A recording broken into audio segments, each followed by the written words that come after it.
Mabandeko mbote mingi esika baso bino bozwani tozongi suna mbala mosusu pona continuer ba série na biso yango tokumisi nzambe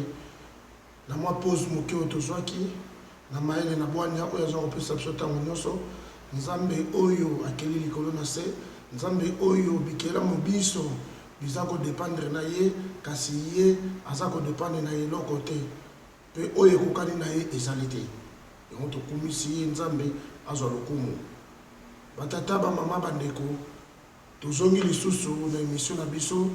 mpona ya koloba ete émission na biso ya mokolo mwa lelo ezali émission kitoko pamba te tokosolola moke na mai matali bandeko na biso ya AFDEL oyo bino bobengaka ba FCC na ba PPRD kasi mpona biso toyebi ke bazali ba AFDEL pamba te bayaka na mouvement ya AFDEL na bokuse tokoloba boye bandeko babolingo baye bazali na kati ya lingomba ya AFDEL bino FCC bino PPRD ya solo bosili kobima na poasa na kolandana uta bino bobandi kokamba mboka tikino na moi na lelo bandeko babolingo toyokana nzambe oyo akeli mokili oyo akeli likolo na se toujours nzambe apesaka moto chance nzambe apesaka moto chance epa apesaka moto nyonso temps pamba te ayebiki moto nyonso aza na libungi kasi soki nzambe apesi yo temps luka otubela ose décide ozongela te na yango toza koloba ete na bandeko na biso ya PPRD bandeko na biso ya FCC bango moko wana oyo ya AFDEL tomoni coalition tokolobela mingi likambo oyo tomoni coalition ezali pe mabe te coalition ezalaki chance oyo Monsieur Kabila apesaki na bino Monsieur Kabila apesi na bino na chance pamba te bozalaki bayike oyo bosali ba mafia boniokoli bosali oyo nyonso bokoki kosala bodétruire mboka elongo na ye kasi atali abwaki bino te pamba te soki ye a reconnaître bino te kasi ntango mosusu alingaki kaka solola na président Tshisekedi a protéger ye moko et bongo bino botelengani kasi azwi likanisi ya koloba ete bosala coalition bozala majorité na nini na parlement na sénat na gouvernement mpona biso bato oyo ya bwanya toyebaki ete nzambe alekisi na kotipesa bino chance wana pamba te bokunda bamabulu esika botimolaki bisika nyonso bino bobebisaki borectifie yango esika nyonso ekendaki malamu te bino bozongisa yango na nzela ekoma malamu na kolandana na président de la république mwana mboka Tshisekedi Tshilombo kasi nzokande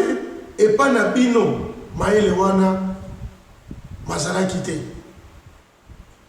maele wana epa na bino mazalaki te esengelaki na bino bosala lolenge wana bobongisa pamba te bolamu moko ebumaka mabe nyonso epi mabe mosusu mpe moko ebumaka bolamu nyonso ntango okutani na mwana mboka panda bamibu oyo mibale oyo soki bino bopesaki na mosala kotombola mboka sécurité kopesa baide en tout cas ndenge toza boye les linges ça lave ça en famille epa sikoyo biso totombola mboka to forcer armée na biso tosala recrutement militaire to former ba soldats à frontière ya malonga bana mboka tosomba ba drone oyo bana contrôler frontière ba biloko ebele toluka moyen to bongisa so ya peuple elongo na ye président de la république mwana mboka Tshisekedi Tshilombo na mbala mosusu vraiment bandeko na biso mbele pardon epa na bino mbele biso loka banganga nzambe loka toza koloba boye tokokaki mpe kolobelela bino tokokaki mpe koloba ye baninga ya solo baninga bautaki kosala mabe ya solo baboyi mabe tala lelo oyo bakomosala malamu bakomotambusa mboka na ndenge elongo bani tolimbisa bango tosepela na bango tokenda bango elongo ntango koaliso ebandaki biso totelemelaki bino te biso bato na bwana toyebaki kozala lolenge wana nzoka nde kasi epai na bino bosalama mpo bosala malamu te na mboka na biso botinama mpo bosala malamu te na mboka na biso bozali mpena bato mabe bozali bato ya kanda pamba te tileki no na moi ya lelo oyo bozali toujours na baide na bino ya mabe ya bozabolo ya mbindo na yango tolobi bandeko na biso oyo nyonso ayebi pamba te toyebi lingomba wana eza pasi mpo mwana mboka aza na kati mais soki ozali mwana mboka oyebi kozwami mwa moko osilaki kotrahi mboka bima botikali na 22 jours bima na kati denonce mouvement oyo denonce bima na kati zonga nsima zonga na kana biso pamba te biso tokosilana le 24 novembre ya mobu oyo ya 2020 totikali na mikolo misato to mine mpona koyebisa na peuple lolenge nini biso tokoopere mpona koyebisa na gouverneur de la ville de Kinshasa lolenge nini tokoopere mpona kopesa maloba tokosenga ningisa tokoyebisa koinforme na la police na biso mpe na force armée surtout na président na biso de la république mwana mboka Tshisekedi Tshilombo ezali mouvement oyo tokoki kolinga te lolenge bino bozwa komemela mboka na biso elingi koloba ete soki biso tolalisi misu tokoya komona lisusu bato mosusu bakouta su libanda bapaya pamba te bino mpe na niveau ya libanda basi babaye bino ti tokomona su bapaya bakoya bakoteli biso lisusu ekomi lisusu koleka oyo biso tozomona lelo na yango tolobi lokola boza deja na kati biso na bino tokosilana na kati biso peuple toza na mandoki te toza na mbeli te tokosimba mpe mabanga te mais biso tozali plus ke bomba na atomiki mpo na bino tokosilana na bino mpenza na pete na kati ya ville ya Kinshasa pamba te trop c'est trop batalaka ta nsima batalaka ta nsima bokokaki mpe kosauve président na bino bokokaki mpe kosauve chef na bino ya moral oyo boza kokomisa mais bino boza kodistraire ye bozobetelaka eka bamaboko tozokende ka se kokende tozokende ka tozokende bozokende na kozindisa ye yango biso tolobi bandeko babolingo vraiment pasi ezali pasi ezalaki epai na biso kasi nakanisi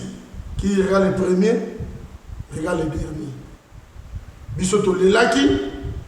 boyebaki kolela na bino ekosala biso mpe eloko moko te mpo tokoyoka motu mawa te mpo bozali bato oyo boza mpe na mawa te epuis bolingi mboka na biso te